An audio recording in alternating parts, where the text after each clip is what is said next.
Cinewebradio.com. Interview. Dimanche prochain, le Tout Hollywood sera sur son 31 pour la 84e cérémonie des Oscars.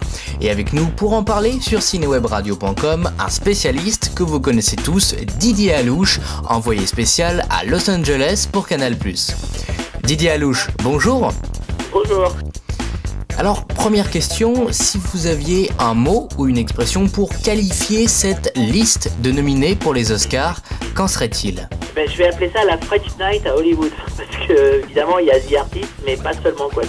Les Oscars n'auront jamais eu autant de connotations françaises. Il y a les 10 nominations pour The Artist, on en a parlé longuement. Mais il y a aussi le fait que le film Hugo se déroule à Paris. Midnight in Paris aussi, qui a été tourné totalement à Paris, et qui est centré sur Paris, le film de Woody Allen.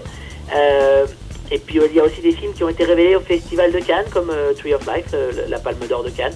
Donc voilà, il y a quelque chose de très français dans cette nuit-là. Et évidemment, ça doit beaucoup à ce qui se passe, la belle aventure de The Artist, bien sûr.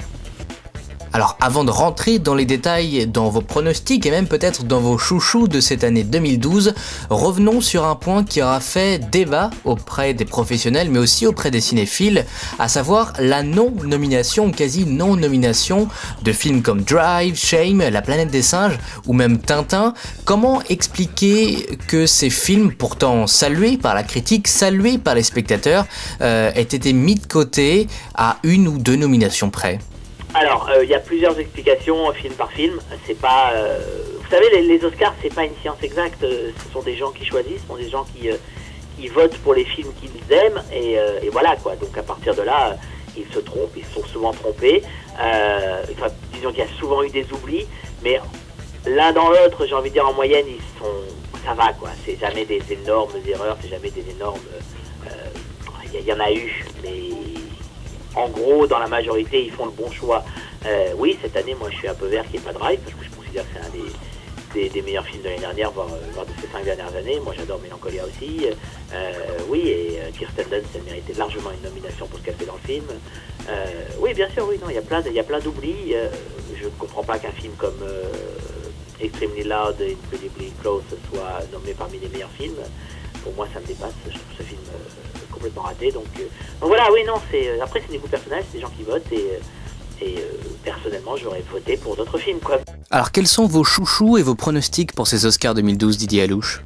Alors, moi j'aime beaucoup. Il y a 3 films dans les nommés que j'aime beaucoup. Donc, c'est évidemment Tree of Life, que je trouve vraiment formidable. Il y a The Descendants, qui est très bien, et The Artist, pour lequel j'ai une affection très particulière. Et Tree of Life, malheureusement, n'est pas dans la course. C'est quelque chose d'assez étrange. Ce film est là, il a l'honneur d'être là, mais je ne comprends pas pourquoi il n'a pas connecté avec le public et les critiques américains. Et bon, c'est pas très grave, il est déjà dans la course, il est déjà là. Terrence Malick a sa nomination pour le meilleur réalisateur.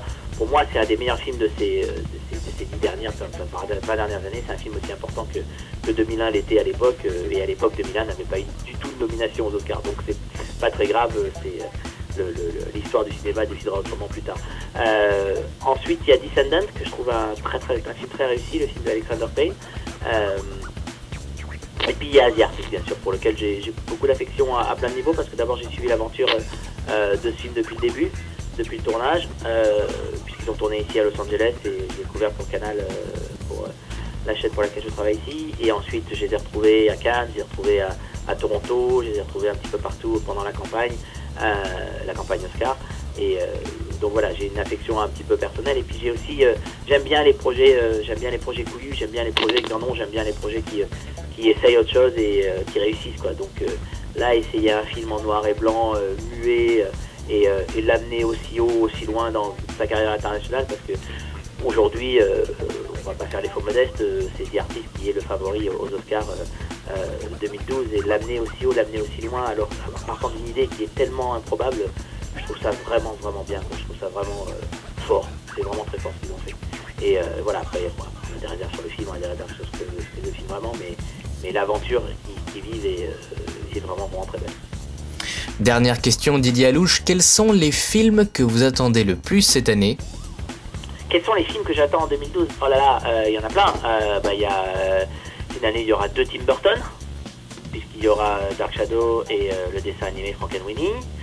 C'est une année, il y aura un Peter Jackson, The Hobbit. Non, ça va être encore une année d'enfer. Il va falloir passer l'été parce qu'il n'y a pas grand-chose de très excitant. Et puis après, ça va redémarrer. Ouais, non, c'est un petit peu étrange parce que l'été américain est de moins en moins intéressant. L'année dernière, il y avait 2 films qui étaient pas mal. Il y avait Super 8 et La Planète des Singes, mais sinon, c'était un espèce de désert de films intéressants. On allait voir les blockbusters, mais c'est vraiment devenu de la soupe et de plus en plus. Donc on attend maintenant plutôt la saison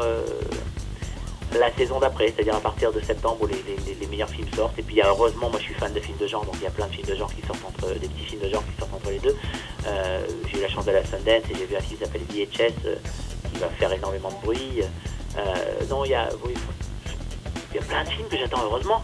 J'attends toujours, moi. Si j'attends plus, c'est fini. Cet été, il y a toujours The Dark Knight Rises de Christopher Nolan, quand même. Bien sûr, il y a Christopher Nolan, je l'avais oublié celui-là. Oui, évidemment, bien sûr. Christopher Nolan, c'est tellement un cas à part que oui, bien sûr, il y a ça et Dark Shadow aussi qui sort dans ces eaux-là. Puis il y a un Pixar aussi, il y a Brave. Non, il y a plein de films. C'est juste que, en général, on attend tellement des films de l'été, on est tellement déçus que oui, cette année ça peut être mieux parce qu'il y a du Christopher Nolan, il y a du Pixar et il y a du Tim Burton. Et il y a aussi Abraham Lincoln, le film de Beckman Benton, qui est produit par Tim Burton aussi, donc ça peut être rigolo ça aussi. Didier Alouche, merci beaucoup pour cette interview et bonne chance pour les Oscars. On se reparle l'année prochaine pour les Oscars? Sans souci, à l'année prochaine. Ça marche. Vous retrouverez Didier Alouche en compagnie bien évidemment de Laurent Veil sur Canal+ dans la nuit de dimanche à lundi pour les Oscars. Et si vous n'avez pas la chaîne cryptée, rendez-vous sur cinewebradio.com et ou sur notre page Facebook.